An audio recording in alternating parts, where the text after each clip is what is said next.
მოსამართლე ამ წუთებში მსჯელობს ნიკა გვარამიას საქმეზე. მოსამართლე არის სწორედ სანქცირებული ზვიად ცეკვა და გვარამიას ადმინისტრაციული წესით ედავებიან 17 ნოემბერს ჭავჭავაძის გამზირზე გზის გადაკეტვის ორგანიზებას.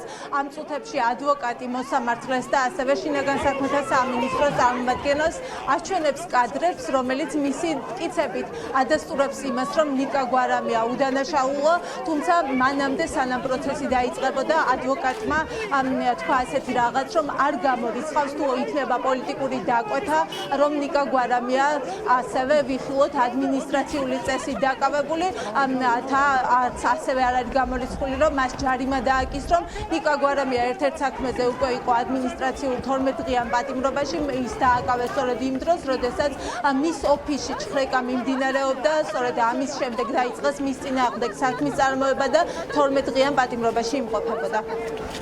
ნიკა გვარამიას ედავებიან გზის ხელოვნური გადაკეტვის ორგანიზებას 174 პრიმა მუხლის მეოთხე ნაწილი არის.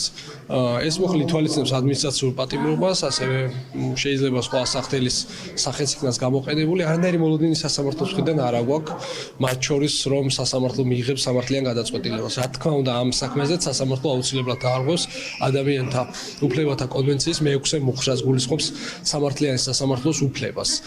თქვენ იცით, რომ დაახლოებით 300-ზე მეტი საქმე განიხილა სულ ჯამში სასამართლომ, არც ერთ საქმესთან დაკავშირებით, აი ამოდენობის საქმეებთან დაკავშირებით, ერთ საქმეზეც კი სასამართლოს არ შეუწყვეტია საქმე. ამ პირობებში როგორ შეიძლება რაიმე პოზიტიური მოლოდინი გქონდეს, ყველაფერი მოსალოდნელია. თუ არსებობს ნება იმის და სურვილი იმის, რომ ნიკა გვარამიას მიმართ სახთელის სახით გამოყენებული იქნა პატიმრობა, რა თქმა უნდა, ამასაც გააკეთებენ და მიიღებენ.